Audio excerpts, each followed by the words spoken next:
दृष्टि आईएएस के प्लेटफॉर्म पर आप सबका स्वागत है। मेरा नाम सुनील सिंह है। हम लोग आज भारत और विशेषकर उत्तर प्रदेश के संदर्भ में भावर और तराई क्षेत्र के बारे में हम लोग सीखेंगे कि क्या होता है ये, और यहाँ पर जैव विविधता किस प्रकार की पाई जा रही है उसको जांचने का और परखने का प्रयास करेंगे। भावर और तराई क्षेत्र की जब बात की जाएगी तो आपको बताना होगा कि हिमालय से निकलने वाली नदियाँ, वो चाहे मुख्य हिमालय से निकल रही हों, लघु हिमालय से निकल रही हों, तो शिवालिक श्रेणी को पार करके जब वो गंगा के मैदान में प्रवेश करती हैं तो अपने साथ बड़ी मात्रा में कंकड़ पत्थर, बालू, मिट्टी, बजरी, रेत के कण, बड़े बड़े शिलाखंड उलाकर शिवालिक श्रेणी की तलहटी में उन नदियों ने जमा कर रखा है। उन नदियों का मतलब गंगा और उसकी सहायक नदियों ने। तो ये जो शिवालिक श्रेणी की तलहटी में जो कंकड़ पत्थरों का ढेर है जिसको नदियों ने जमा कर रखा है, जहाँ पर नदियों के आने के बाद ऐसा लगता है कि नदियाँ मानो लुप्त सी हो गई हैं, तो वास्तव में लुप्त नहीं होती हैं। उन कंकड़ पत्थरों के निचले भाग से नदियों का जल प्रवाहित होता रहता है। ऊपर से देखने पर ऐसा लगता है कि नदी का जल नहीं दिख रहा है, तो लोग उसको समझ बैठते हैं कि नदियाँ लुप्त हो गई हैं। ऐसे ही क्षेत्र को कहा जाता है भावर क्षेत्र। उत्तर प्रदेश की बात करेंगे तो सहारनपुर, बिजनौर, पीलीभीत, शाहजहांपुर, लखीमपुर खीरी, ये सभी जिले हैं उत्तर प्रदेश में। बिल्कुल इस वाले भाग में, बिल्कुल उत्तर प्रदेश के उत्तरी भाग में, इन सभी जिलों में भावर क्षेत्र फैला हुआ है। भावर क्षेत्र पश्चिम में ज़्यादा चौड़ा है और पूरब में कम चौड़ा है, सकरा है। पश्चिम में पूरब में सकरा है। पश्चिम में इसकी चौड़ाई लगभग 34 किलोमीटर, या कहीं पर थोड़ा कम या ज़्यादा हो सकता है। लेकिन जैसे जैसे हम भावर क्षेत्र को लेकर हम पूरब दिशा में आगे बढ़ते हैं तो भावर क्षेत्र पूरब में जाने पर धीरे धीरे सकरा होता जाता है। भावर क्षेत्र के दक्षिण में जब आप आएंगे तो ये तराई रीजन फैला है। तराई रीजन का मतलब है कि भावर क्षेत्र से जब नदियां निकलती हैं तो उन नदियों का जल चारों तरफ फैला होता है, और ऐसे ही भूभाग को कहा जाता है तराई क्षेत्र। तराई क्षेत्र की विशेषता ये है कि इसकी चौड़ाई पश्चिम में कम है लेकिन पूर्व में अधिक है। उत्तर प्रदेश के संदर्भ में अगर मैं बात करूं तो लगभग 80 से 90 किलोमीटर इसकी चौड़ाई हुआ करती थी, लेकिन अब इस विस्तृत चौड़ाई वाले भाग में ज़्यादातर भूभाग को अब कृषिगत क्षेत्र में बदल दिया गया है। किसान वहाँ पर कृषि कार्य कर रहे हैं, और प्रश्न ये उठता है कि उत्तर प्रदेश के किन किन जिलों को इसमें हम शामिल करेंगे। तो जैसे सहारनपुर, बिजनौर, रामपुर, बरेली, पीलीभीत, लखीमपुर खीरी, बहराइच, गोंडा, बस्ती, संत कबीर नगर, महाराजगंज, गोरखपुर, कुशीनगर, इन सभी जिलों को हम उत्तर प्रदेश के तराई क्षेत्र में शामिल करते हैं। मैं फिर कहूँगा कि तराई क्षेत्र की चौड़ाई पश्चिम में कम है, पूर्व में इसकी चौड़ाई ज़्यादा है। गन्ना, गेहूँ, चावल यहाँ की प्रमुख खाद्य फसलें हैं। किसान इसकी उपज खूब यहाँ पर प्राप्त करते हैं। ये तो भावर और तराई क्षेत्र के बारे में हम लोगों ने जान लिया। प्रश्न ये उठता है, इस भावर और तराई क्षेत्र में जैव विविधता ठीक ठाक मात्रा में पाई जाती है। क्यों पाई जाती है? तो आपको बताना होगा कि किसी भी स्थान पर तापमान और वर्षा, ये दो ऐसे तत्व होते हैं जो किसी भी स्थान पर जैव विविधता को पनपने के लिए, फलने और फूलने के लिए पर्याप्त कारण बनते हैं।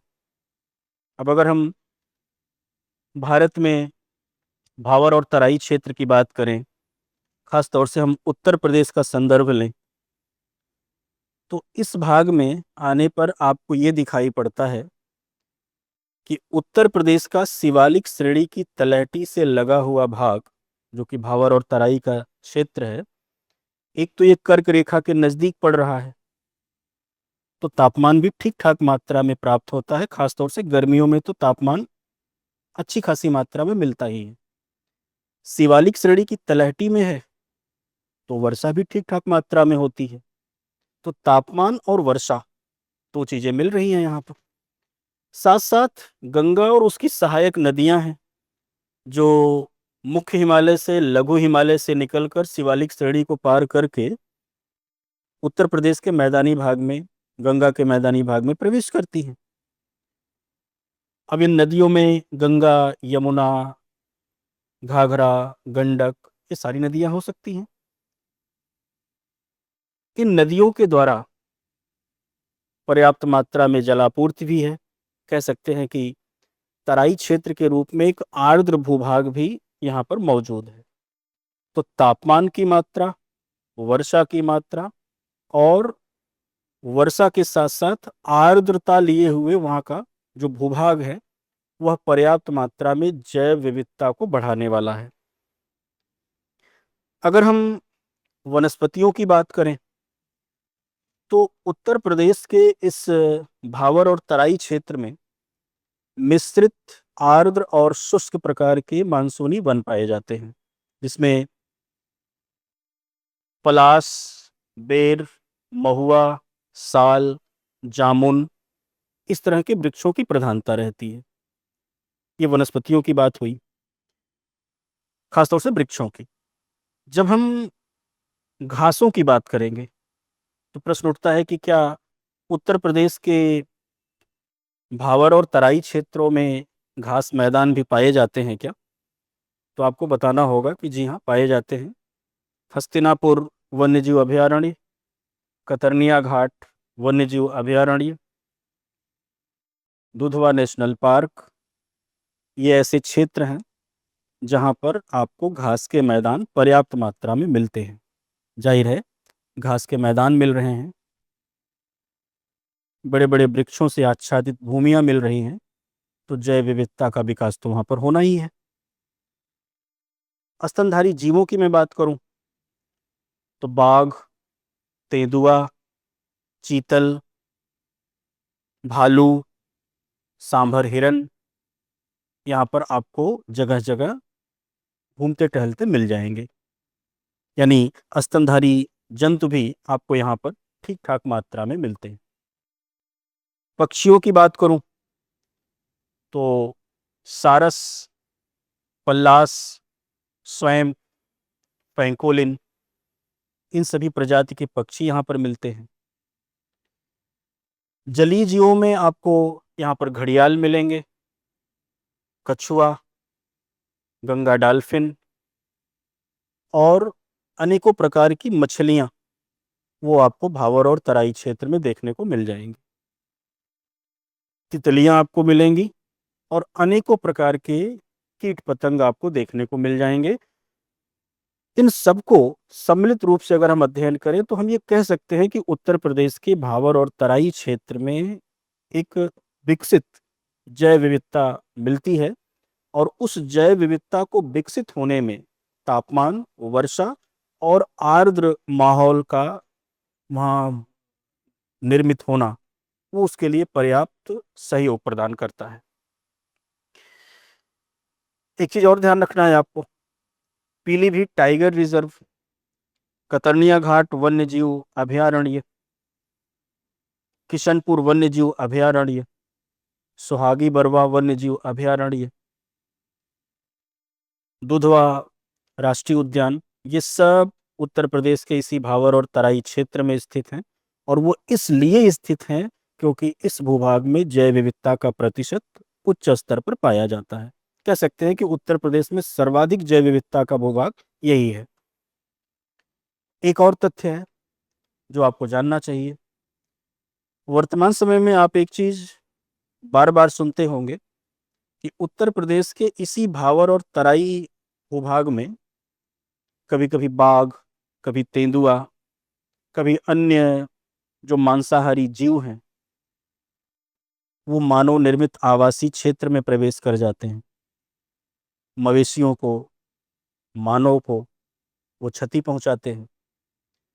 कई बार आपको ऐसा लगता होगा कि यहाँ पर ये जो जंगली जीव जंतु हैं वो मानव के साथ, उनके मवेशियों के साथ अत्याचार कर रहे हैं, लेकिन वास्तव में जब गहराई से आप विचार करेंगे तो ऐसा नहीं है।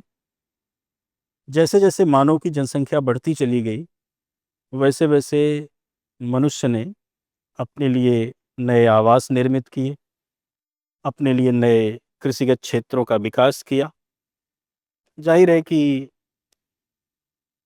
जो प्राकृतिक भूदृश्य थे, जहाँ पर जंगली जीव जंतु निवास करते थे, हमने उनके भूभाग में अतिक्रमण किया है।